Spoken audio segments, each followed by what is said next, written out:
रात के समय एक चुड़ैल अपने लंबे हाथ किए हुए एक आदमी की गर्दन पकड़े हुए उसको हवा में लटकाए हुए बोल रही थी। आज मैं तुझे नहीं छोड़ूंगी। आज तुम्हारी इस रोड रोलर के नीचे आकर दब जाओगे और मर जाओगे। जिस तरह मैं मरी थी ठीक उसी तरह तुम भी मरोगे। अरे चुड़ैल दीदी, हमको छोड़ दियो। आखिर हम तो का बिगाड़े हैं जो तू हमका इस तरह हवा में लटकाई के मार रही है। अरे मूर्ख, तू सच्ची में गंवार है। अभी थोड़े समय पहले हम तो कब बोले ना कि तू हमारी तरह रोड रोलर के नीचे आकर अपनी जान देगा और मेरी तरह दर्द में चिल्लाते हुए मर जाएगा। लेकिन हम तो का बिगाड़े हैं जो तू हमका ऐसा मौत दे रही है। तू हमरा कछु बिगाड़ भी नहीं सकत है, काहे कि हम एक चुड़ैल है, चुड़ैल। इतना कहकर चुड़ैल अपनी आंखों से काला जादू करती है, जिसके बाद जमीन में एक गड्ढा हो जाता है। चुड़ैल उस आदमी को उस गड्ढे में दबा देती है, जिसके बाद गाड़ी में बैठकर उसके सर के ऊपर रोड रोलर चला देती है। इस तरह वो आदमी मर जाता है और उसकी भयानक मौत हो जाती है। उसकी भयानक मौत देखकर चुड़ैल हंसते हुए बोलती है, एक तो गया, अब बचे हैं 2 लोग। मैं उन लोगों को भी इसी तरह भयानक मौत मार दूंगी और इस गांव में किसी को भी नहीं पता चलेगा कि आखिर ये 3 लोग गए तो गए कहाँ। इतना कहकर वो चुड़ैल गायब हो जाती है और अगली सुबह जब गांव वाले खेती करने के लिए आते हैं तब उनको अपने खेत की मिट्टी में खून दिखाई देता है। वो खून देखकर गांव के लोग आपस में बात करते हुए बोलते हैं, अरे गुप्ता जी, तुम देख रहे हो हमारी जमीन पर किसी के खून है। आखिर ये खून है किसका? अरे रतनलाल, ये तो मुझे नहीं पता कि ये खून किसका है, लेकिन अगर यहाँ पर खून है तो यहाँ आसपास किसी न किसी की लाश भी होगी। गुप्ता जी, तो फिर देरी किस चीज की? चलिए उस लाश को ढूंढ लेते हैं। इतना कहकर रतनलाल और गुप्ता जी दोनों ही लाश को ढूंढने लगते हैं, लेकिन उनको कहीं भी लाश नहीं दिखाई देती और वो हार कर अपनी खेती में काम करने लगते हैं।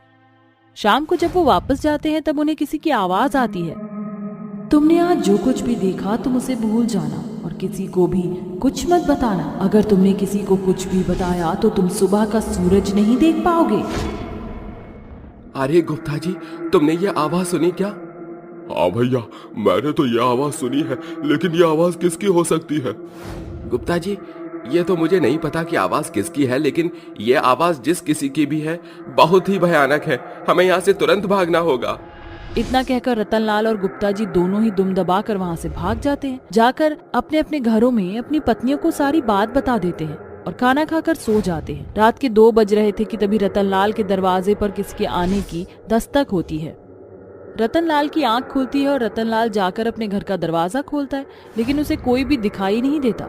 जैसे ही रतनलाल अपने घर का दरवाजा बंद करता है कि तभी उसके घर की बत्ती गुल हो जाती है, जिसके बाद अचानक उसकी पत्नी हवा में उड़ने लगती है और अपनी लाल आंखें करते हुए बोलती है, रतनलाल, मैंने तुझे उस खेत का जिक्र करने से मना किया था, लेकिन तूने क्या किया? तू यहाँ पर आकर अपनी पत्नी को सब कुछ बता रहा था। अब ना तो तू बचेगा और ना ही तेरी पत्नी। उसकी पत्नी ये बात बोलती है और अपने हाथों से काला जादू करते हुए उसको उसी के खेत में ले जाती है, जिसके बाद उसको वहाँ पर बांध कर एक जगह कोने में बैठा देती है और हवा में उड़ते हुए गुप्ता के घर जाती है। जिसके बाद मंजू गुप्ता के घर का दरवाजा खटखटाती है और जैसे ही गुप्ता की बीवी रंजू दरवाजा खोलती है वो उसे देखकर बोलती है, अरे मंजू बहन, इतनी रात को तुम मेरे घर के दरवाजे पर आई हो, सब खैरियत तो है ना? नहीं बहन, कुछ भी खैरियत नहीं है। क्या तुम और तुम्हारा पति मेरे साथ हमारे खेत चल सकते हो? वहाँ पर मेरे पति की तबीयत अचानक ही खराब हो गई है और जब मैं उन्हें हॉस्पिटल लेकर जा रही थी तब वो मेरे ही खेत में इधर से उधर लोटपोट करने लगे। मैं अकेले ये सब कुछ संभाल नहीं पा रही हूँ। क्या तुम मेरी मदद करोगी? हाँ हाँ, क्यों नहीं। इतना कहकर मंजू अपने पति गुप्ता को उठाने लगती है, जिसके बाद गुप्ता और रंजू मंजू के साथ उस खेत में जाते हैं। जैसे ही वो लोग वहाँ जाते हैं वैसे ही चुड़ैल मंजू के शरीर से निकल जाती है और उन सभी को एक साथ बांध देती है और एक गड्ढे में उनका आधा शरीर दफन कर देती है। ये सब देखकर गुप्ता बोलता है, अरे तू कौन है और तूने हम लोगों को इस तरह क्यों बांध रखा है? आखिर तू हम लोगों से क्या चाहती है? क्या तुझे पता नहीं कि मैं कौन हूँ? मैंने आज तुम दोनों को सुबह खेत का जिक्र करने से मना किया था ना, लेकिन तुम लोग नहीं माने। तुम दोनों ने अपनी अपनी पत्नियों को सब कुछ बता दिया। खैर जो भी हो, तुम दोनों को तो मरना ही था, चाहे तुम ये राज बताकर मरते या छुपा कर मरते। बस फर्क इतना आ गया कि तुमने अपनी पत्नियों को बताकर अपनी पत्नियों की भी जान मुसीबत में डाल दी है। आखिर तू हम लोगों को क्यों मार रही है और हमारे पतियों ने तेरा क्या बिगाड़ा है जो तू इन दोनों की मौत के पीछे हाथ धोकर पड़ी है। खैर तू बोल तो बिल्कुल सही रही है, मैं तुझे सारा सच बता ही देती हूँ। आज से कुछ महीने पहले की बात है। मैं संध्या नाम की लड़की बगल वाले गांव में रहती थी। मैं बेहद खूबसूरत लड़की थी, लेकिन कुछ लड़कों को मेरी सुंदरता से जलन थी, या यूं कहूँ तो ये लोग मेरे पीछे पड़े हुए थे।